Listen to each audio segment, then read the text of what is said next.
So I've been playing Dying Light for about 6 hours now. I've had it for about a day, and I just want to give, some initial early game opinions. I haven't made it to like the second area in the game, but there is so much I already love about this game, I just kind of wanted to talk about it. I did also make a video before Dying Light 2, so now I want to make a video after Dying Light 2. And to give you a baseline of where I'm coming from, this is my hardware specs. Basically, I'm just giving you... I like hardware, but I'm too lazy to check my PC. And I'm running on Linux. And for those who don't know, Linux is a different OS. It's different from Windows. And Dying Light 2 was made for Windows. So I'm using Steam Proton to play, which is a software that lets you play Windows games on Linux, since I'm honestly going to have an aneurysm trying to isolate my GPU to make a virtual machine. I have tried, and I want to die. So the trade-off, though, for using Proton is some performance issues and sometimes crashes. So I haven't really factored those in when it comes to like software crashes. When I first played the game and I closed it, it just hard crashed my PC. But that's happened with other games before, so I'm not going to hold it against Dying Light 2.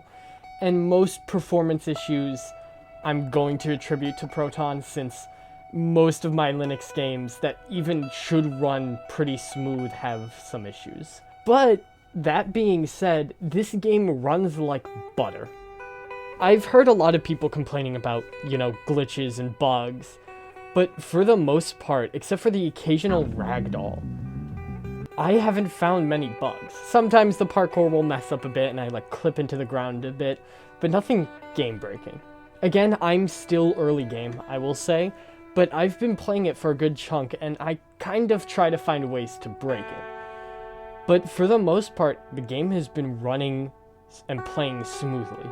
Performance-wise, it's been beautiful. I don't have a fancy 144Hz monitor. As you can see, I've got a cheap HP monitor when I got my first computer, and then this one that I looted off of a friend. It's just an old Asus monitor. So, and going over 60 frames isn't really that much of an issue for me. I haven't really worried about ray tracing and all that, but even without that, this game looks beautiful. I love the lighting, and I especially love the design.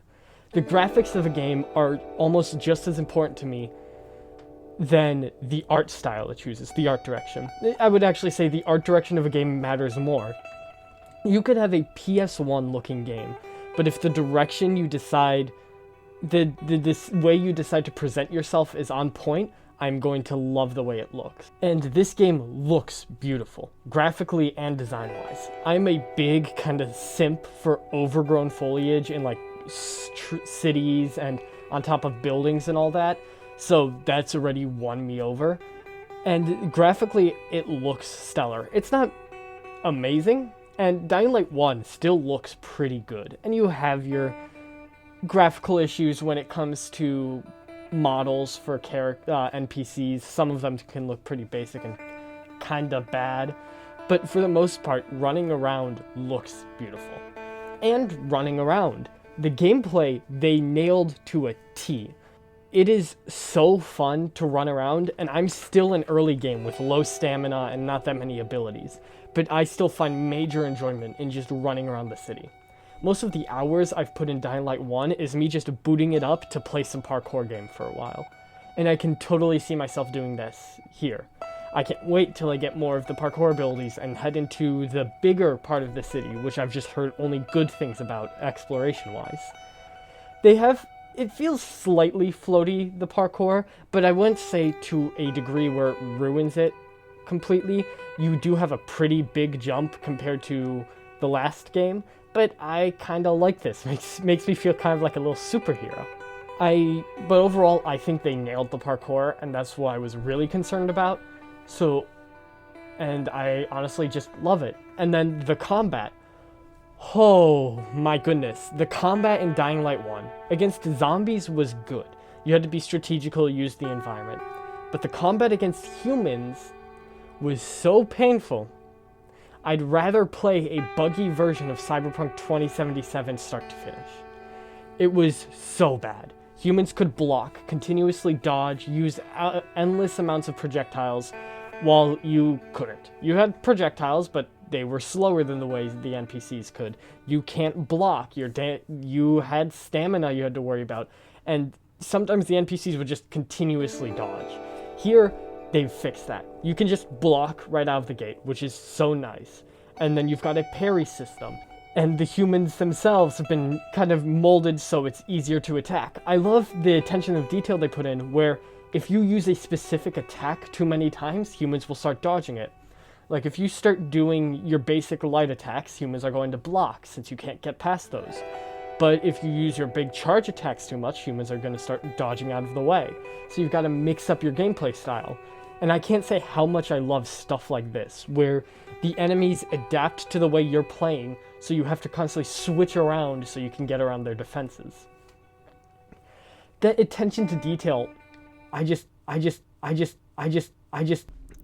Now, this is where I would say in the video that this is where I like the attention to detail, the small details this game has.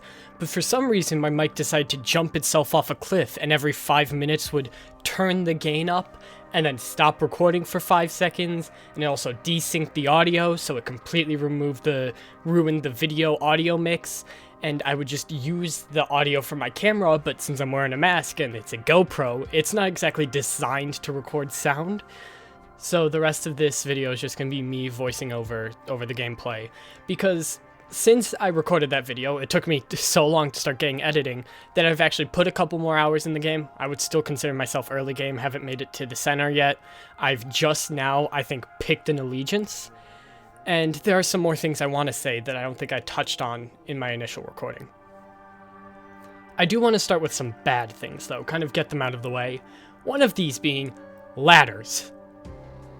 Dying Light 2 has source ladders. If you've ever played a Source game, you know what I'm talking about. There's a reason it's called Source Ladder. It's buggy. It works if you're very precise. If you're looking directly at the ladder, pressing W and S, you'll go up and down. But the moment you start looking in different directions, Aiden will go to different ledges.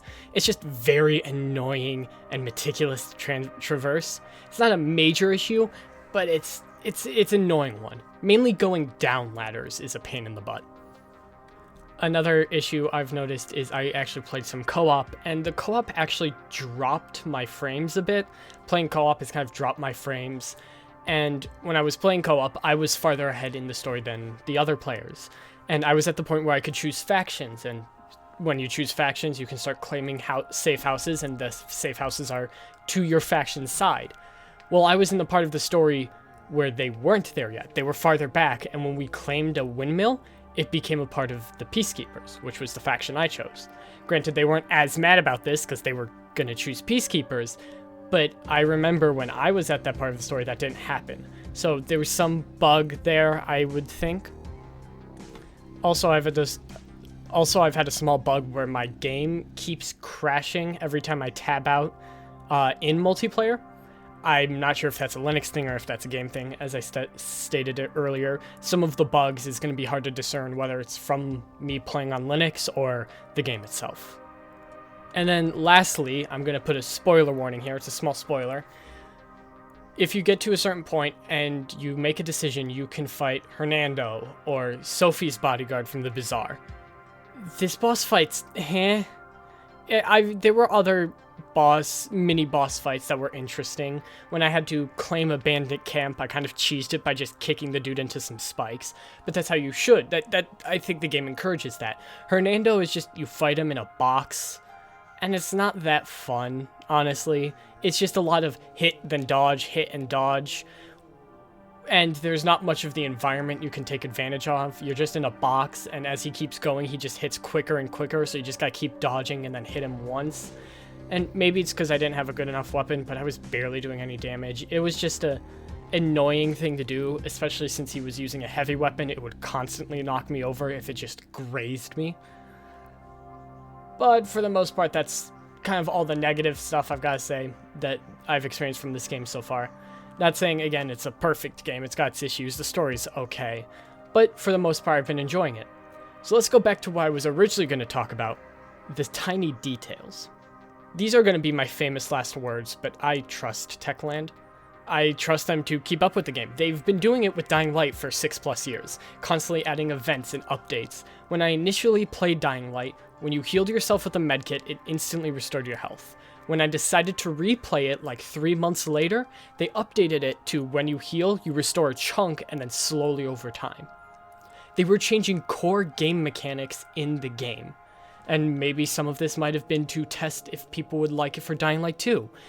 They would constantly release events for Dying Light 1 that gave you more things to do in the original game. They released an event for Spike at the 2 weeks before Dying Light 2 came out.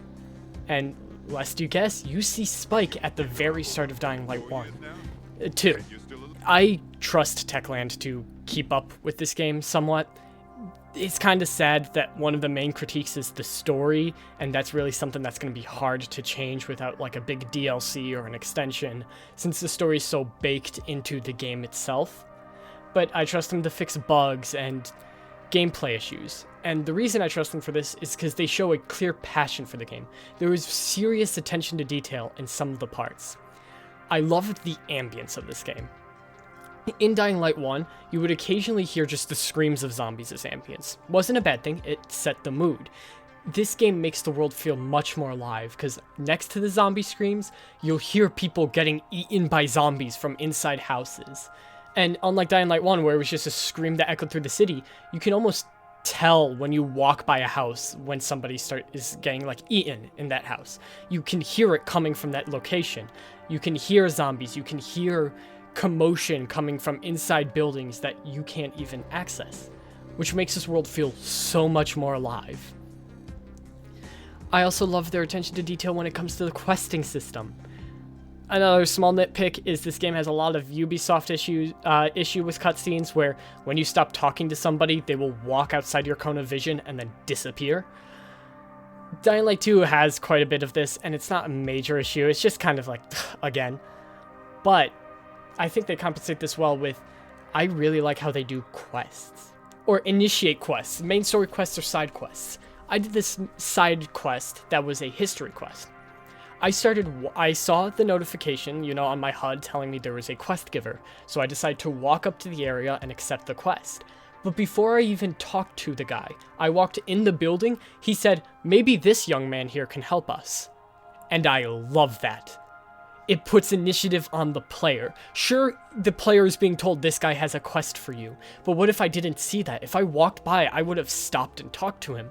Even if I am looking for a quest, it feels that much more engaging. Not like somebody who's been standing here for 7 centuries waiting for somebody to accept their quest. They see you and try to initiate you to do the quest. I love that. That's genuinely something I haven't seen in, I think, any video game before. I also love they'll have quests where, take for instance, I have to find this woman's 2 kids. And so I start looking around the bazaar.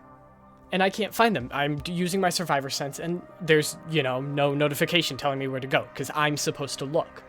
And then I hear a kid calling for his dog, Buddy. This has nothing to do with the side quest. Well, it does, but at first, if you first hear it, you don't know who a buddy is. You've never heard of a buddy. But it stands out, so you talk to the kid, and the kid gives you information. He has a dog, and by the way, the 2 kids you're looking for was playing with his dog. I love that. It makes the world feel so much more natural and alive. I love hearing people talking about stuff before you even accept the quest. It's this attention to detail that I think I can say I trust Techland with this game. Other things I've noticed is when you're running, if you start building up enough of a system going, if you continue running, you slowly start gaining experience, like the original game. And if you start doing this for long enough, the music picks up, and Aiden starts speaking, and I love this. It feels so natural and so cool. It makes you want to keep running because you feel this energetic music that starts catching up with you and playing while you run around the city. I love the voice actor of Aiden. He is props to this guy. As my friend said, he is able to do the most basic voice in the perfect way. And I didn't know what they meant, but when I started thinking about it, they were right. And I don't mean to say this as an insult. His voice is like your standard voice, but it sounds so good. The attention to detail they have of having him grunt and yell when he gets hit, slowly breathing heavier if you constantly are using your stamina quickly. It's stuff like this, these tiny details that you don't notice until they happen or you start thinking about it, that I think make this game a masterpiece. I know I throw that around a lot, but I love details like this. I find joy and I love things in the tiniest of places. It's this attention to detail that I think maybe even within a couple years this game is going to be way better than it is now. And I think it's still a good game now. I think it's an amazing game so far. I just can't wait to see what Techland has in store. Also, there was a thing where me and my friends thought that the voice actor for Aiden and Kyle Crane from the first game were the same, so I decided to look it up, and then I found the voice actor for Kyle Crane. I could say I have found my new favorite profile picture. I also want to comment on the music of this game. The music of Dying Light is really good. I didn't really notice it till after I finished, and I decided to go back and listen to it. It's really interesting, and it is integrated itself so much with the game that when I hear Dying Light 1 music, I think Dying Light. And Dying Light 2 has nailed that as well. They give you a bit of fan service with playing an original track during the opening cutscene, explaining what has happened to the world since the original game. But after that, the game has its completely own original soundtrack, and it's amazing. The menu music is very bombastic, I would say. It's very loud and out there, and I like it. I love all the music, the ambience, the music when you're in a dark zone, creepy with those thuds. It fits the game well. And that's about what I've got to say about the game. I've really enjoyed it where I am right now. I am currently at 12 hours of playing the game, and I'm going to probably put another 12 on top of that. So, thank you all for watching, and I'll see you in the next video. Peace.